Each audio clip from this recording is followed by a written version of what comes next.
right, y'all. Let's talk Gunna.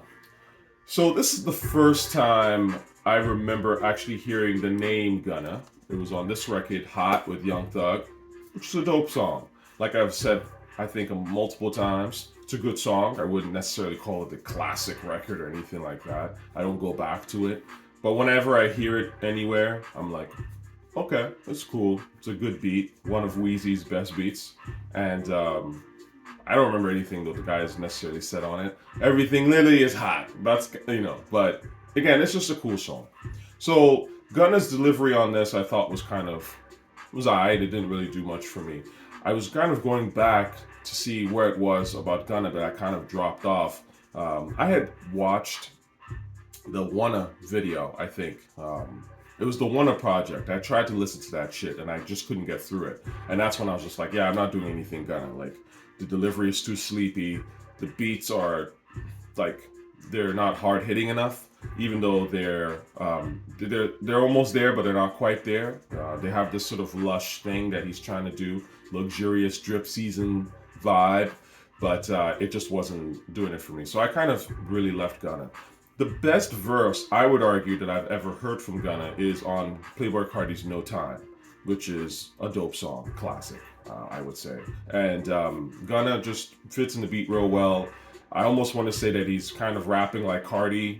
With the way that Carti delivers the chorus is sort of how Gunna raps. So I wonder which came first. Was it Gunna that came first with the verse, or was it Carti that had the hook already and Gunna just like continued that shit? Almost the way that it seems like he may have continued from where 21 Savage left off and Thought I Was Playing. But anyway, that to me is the best verse I've ever heard from Gunna.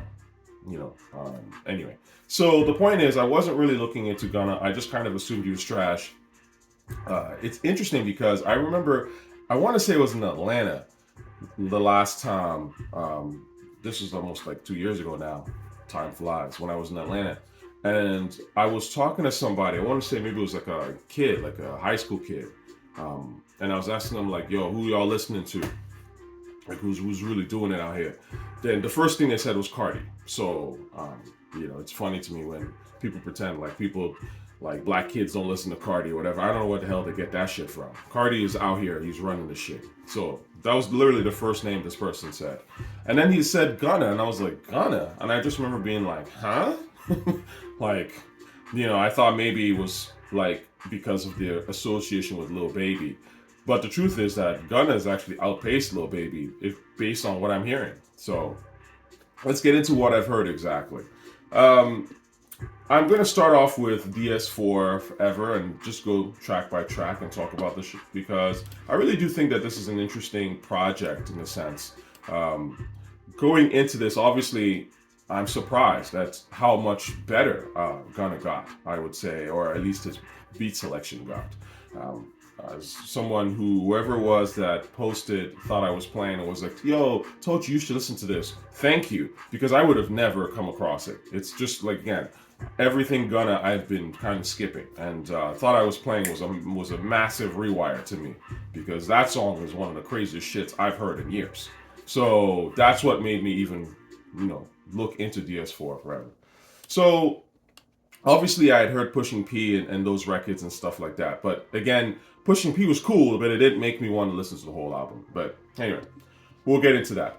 So the first song on here is Private Island. This is, it's got a lush beat again. It's very typical of Gunna. I just kind of wish it had more of a groove to it, but, it's an okay start. It's a stronger start than maybe it's definitely a stronger start than Argentina was, which was on the Wanna album. So now you have the song Pushin P. I remember the song. Pushin P. This was alright. Like, I never hated the song, but I never really loved it either. I heard it when it came out and it was popular. I just it didn't make me want to listen to more Gunna, but I wasn't like, this is garbage. And I still think it's probably one of the highlights of this project overall, but kind of like lower down. The next song on here is Poochie Gown. now it's starting to get a little bit of that darker energy. And again, I think this is when Gunna starts to shine a bit, because again, hip hop is about struggle. It's the beautiful struggle at its very core. So when you start inserting that dark energy, I'm not saying you got to go full dark with it, but you do have to have that energy in there somewhere to a certain extent. So when you start to introduce it into your music, it just makes your music more epic, more grand, in a sense. You know what I mean? It gives it just this like a mystical feeling that really hip hop is all about, in my opinion. So I'm not really crazy about the groove on this one either. But the line when Gunna is like, when my album dropped, Freddie Gibbs will be the moment of his career. That's facts. It's interesting that Freddie Gibbs took a cheap shot back, I guess, at Gunna being a snitch or something like that. Probably thinking it was an easy target, but at the end of the day, that's clout chasing Gibbs. You know, like Gunna's a way better rapper than Freddie Gibbs. That's the sad part. I mean, that's always how these clowns operate. So anyway, so now we have MOP, Mop, more of that dark energy. The groove is still like a bit too stiff for me, and that tends to be sort of like the Atlanta sound. It's trap, but it's like a little too stiff. I find the Memphis stuff is like much heavier, which I like, and a little bit more loose. But you know, the beats are hitting. You know, like it sounds like dude's got something to prove. I mean, let me see if I can find this instrumental. But you know, this is again a little too stiff, but this is again a decent song. It's all right. I'm not a Thug fan. You already guys know this about me. I don't really give a shit. But the songs are very short. I'm noticing as I'm listening to this, I'm like, wow, these songs are very short. It's just in and out type of thing. But so far, this is all sort of like dark, and it's leading to what I consider to be by far the best song on this entire project, which of course you know I've been going apeshit over, which is Thought I Was Playing. Listen to this beat. This is phenomenal. Young Rari.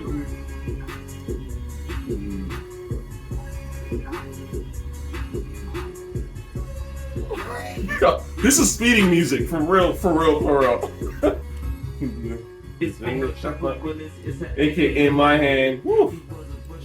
They're no different than a trend. I put the buck out on the land, spit it with my twins. You know what I'm saying? You know what I'm saying? What was it? Oh shit! Alright, Gunna, talk your shit. You need these beats, man. This is that's that kind of beat where it's like, alright, black man, talk your shit. Now he's talking that murder shit. It's disappointing in a sense because again, the beat is so cold. This is such a cold beat. Anyway, this is the apex of this project to me. This is a nasty beat, crazy. The kicks is hitting the hard ass bass, crazy joint. This is the best Gunna song I've ever heard by far, and it just shocked me when I was listening to it. It's some EA shit. This is Gunna's EA. Funny enough, also it includes 21 Savage, you know. So maybe it was made for 21 and Gunna hopped on it, whatever. But this is Gunna's EA. This is the best song I've ever heard from this dude. And he should treat it as such. So he should perform this more, because the more that he performs it, this is the song that's gonna last the longest in his career, as far as I'm concerned. So moving on. Now we're talking about P Power. This was a weird ass beat. Very 70s. This is where we get back into sort of this chill Gunna. Those moans are loud as fuck. And when Drake comes in and I guess student starts, I'm coming, my baby. That's some funny shit. Drake's one of the best rappers of this era, well, hands down. Like he actually says shit that's funny and memorable. But it is hilarious how this is actually so far the longest song. Like the one with the moans and its sexual awkwardness and shit. Just drags. It goes on and on and on. But anyway, I actually, it's okay. I would never listen to it. But, you know, if I was in the midst of, if I had planned an orgy or some shit, sure, why not? I'd put on P Power. But other than that, I don't see how anyone can listen to this shit. Like, what scenario is this song ever going to play? Other than maybe the strip club, or maybe your private home with you and your partner, or some kind of orgy. Like, I'm definitely not riding around bumping P Power. That's for damn sure. All right. Now, I say we get to the second best song on this entire tape, and that is this song, How You Did That. This is the second best song. This is also, I would argue, maybe top 3 Gunna song ever. I was very shocked when I heard this because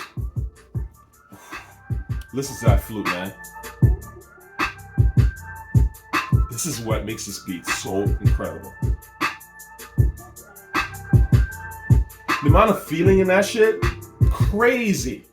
So, and it was a great idea to get Kodak because Kodak has that feeling in his vocal delivery. I'm not a huge Kodak fan, but Kodak does have a certain soul in terms of how he raps. Again, he's a better rapper than Jermaine Cole and Kendrick Lamar because he at least has some sort of feeling in the shit. Now, the problem, of course, with Kodak, he's just too simplistic with his thoughts. It's like real childlike shit. And he really has only one flow, and it's very limited. So that's the unfortunate part. I love this beat. I really wish they killed it more and approached it with a little bit more of like intellect, because the flute section that I absolutely love is like a different, like it's almost, it could have been a different angle on a topic had they picked a topic other than just like how you did that, right? Like let's say like the piano side could be sort of like, now that I've made it, you know what I'm saying? Or like I've made it through the struggle. And then you go to, and then the other angle, maybe Kodak is rapping about how he's still in the struggle, right? And that beautiful struggle, or telling you how that beautiful struggle went. And they're going back and forth on some Jada shit. This song would have been one of the best songs ever. Like, at least in this era, right? But it's just kind of like, it's just a good album cut, but I think it could have been way, way better with a little bit more thought. So unfortunately, wasted opportunity to me. But love this beat. And I do think that Kodak comes through with some sort of like feeling, you know? Yeah, absolutely. He's like, why you did that? You know what I'm saying? You got a lot of skeletons in your closet. Why you did that? Like, there's some parts to it that I do like. That I thought were, pretty decent. So again, too short, and I would argue just not thought out well enough, unfortunately. So now we get into the next song, which is Lotta Cake. I like the lute strings, that shit's cool. But overall, the song is pretty average to me. He's like, let your hoe get the nut, she a cashew, yeah. No mechanic, but I got a lot of tools, yeah. That's boring, Same, Gunna's flow in the verse is the same as the chorus, so you kind of don't even know whether he's versing or he's chorusing. So Gunna's very limited. Again, this really shows like Gunna's, like his range is limited. So moving on, the next song is Livin Wild. This was a skip. I didn't care for this. You and Me. This is the obligatory girl song. I don't think it's very good. I don't really care for this. Gunna takes the nice and slow usher off. You ride, ride I will, all that shit. Meh. But I did think Chloe's voice was actually a pretty decent voice. It's probably my first time ever hearing Chloe sing. Again, I'm not an R&B dude, so I'm not checking for her music like that. But again, what she's saying is just not interesting, and even kind of doesn't even fit, honestly. But the voice is pretty decent. So South to West. This is now the lush Gunna. I did play this beat, I think, a little bit earlier, but we're back to that sort of Gunna's sort of bag, that lush drip season vibe. I think, again, this is one of the standouts of this project for sure. This would be probably my third favorite track after Thought I Was Playing, How You Did That, and then this song. To me, this is like, those are the 3 best songs on this entire tape. So it's very great vibe, very standout, and does have some movement to it. But it's hard to understand what the fuck Gunna is saying. It's a little too mumbly for me. So yeah, and in general, it's interesting when I hear this, like that sort of mumble flow, and you compare it to someone like 21 Savage, like on Thought I Was Playing, and 21 Savage just stands out more. It just goes to show you how like the mumble shit is limited, really. Like there's only so much of it that works, if that makes sense. It's almost, again, mumbling is more of a sing-songy, low energy kind of thing. And when you start to actually put some aggression into your voice and like to project it a little more, and being a little bit clearer with what you're saying, you sound harder. That's kind of the point. And I think that people have to understand this, right? So that when you're mumbling, it's like, Anyway, so the next song on here is 25K Jacket. You'll see that this is a big difference to me, like right away. In fact, let me see if I can find this beat. I think it's interesting that this entire project has instrumentals on it too. But it goes to show you just how, like, the beats on here were really well thought out for the most part. Like, there was an attempt to make good beats. So this beat, I don't really care for. It's a little too, it's just too low energy for me. Again, this is very Atlanta to me. It's not as raw. I'm like, there's no, there's no kicks, very few. It's just very,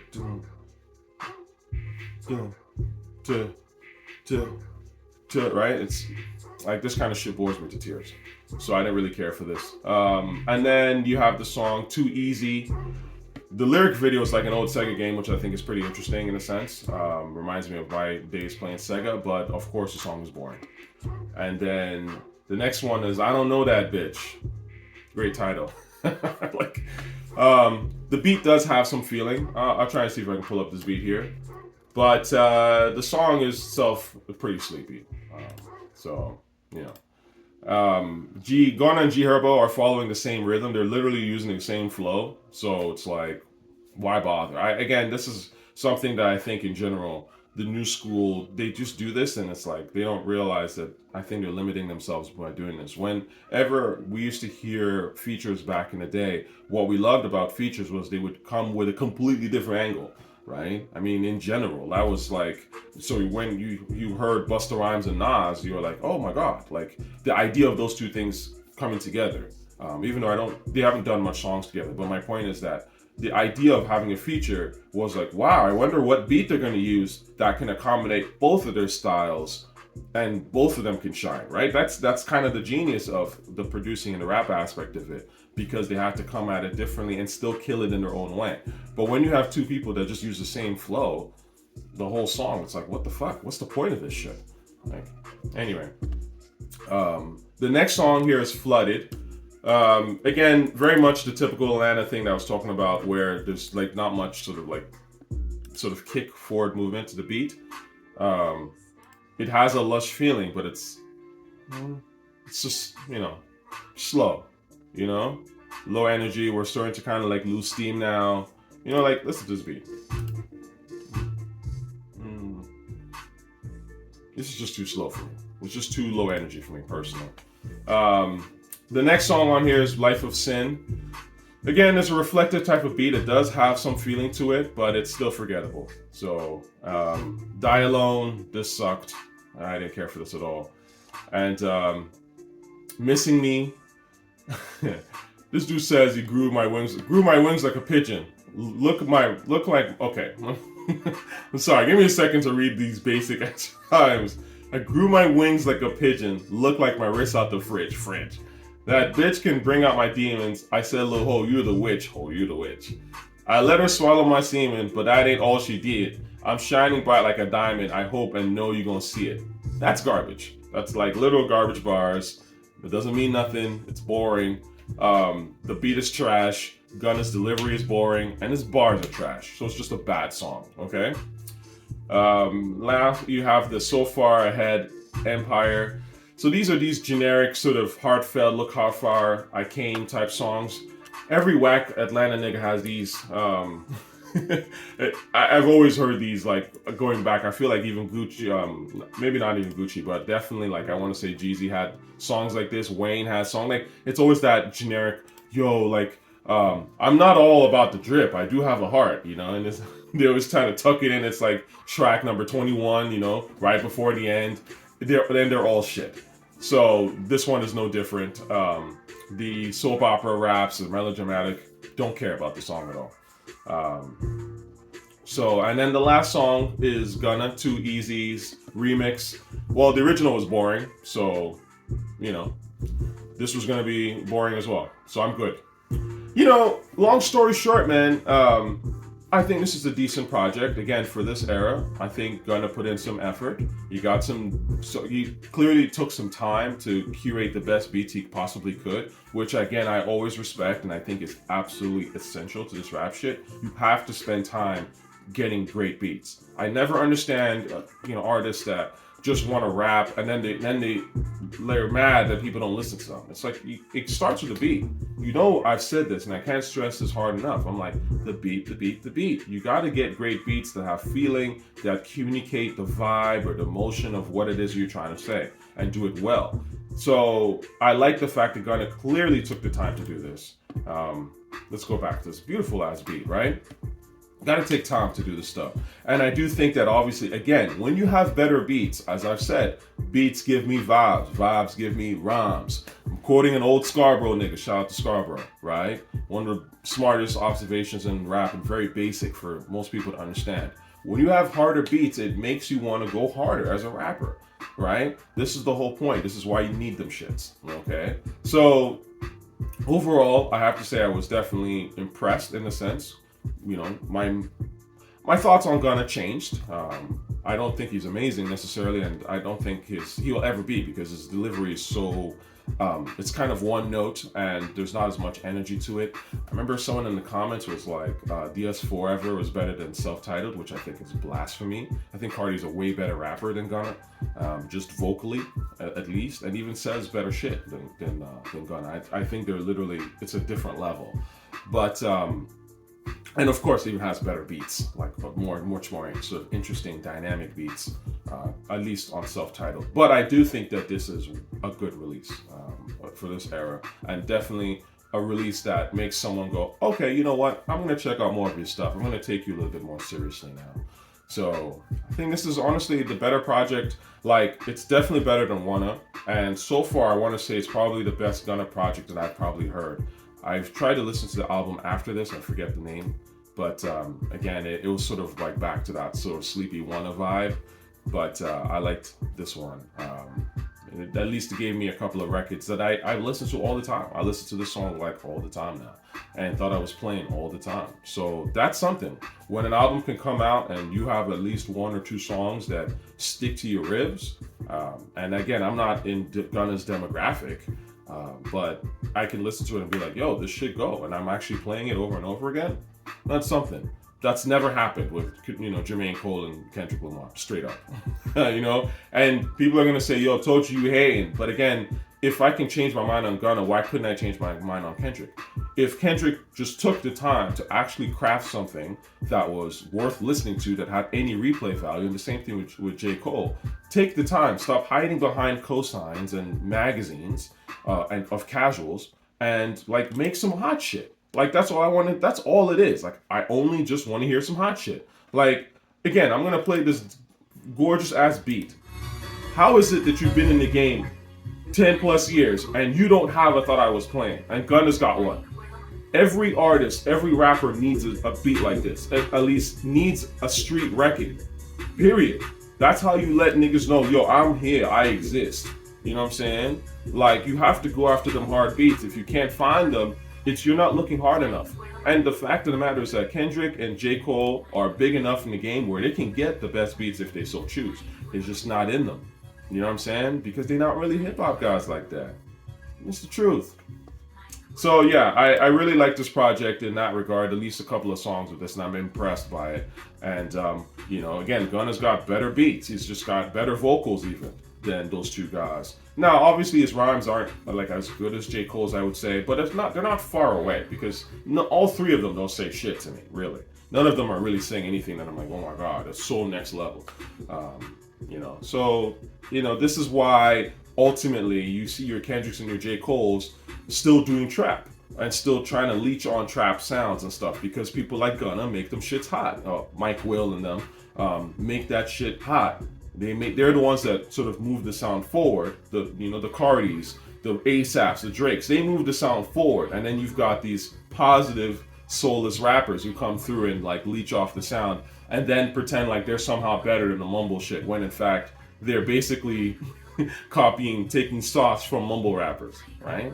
this is where rap is. It's stuck, right? It's stuck in this sort of mediocrity phase. And until somebody who actually does have better rhymes and better approach to this rap shit says, enough is enough, let me go into the studio and really make some like hard beats, get me and my friends, whatever, who can really make some dope shit and make enjoyable music. Because at the end of the day, your shit's gotta go hard. I don't care if you're a positive rapper or you're a negative rapper or whatever. You just gotta have hard beats. This is a hip hop rule.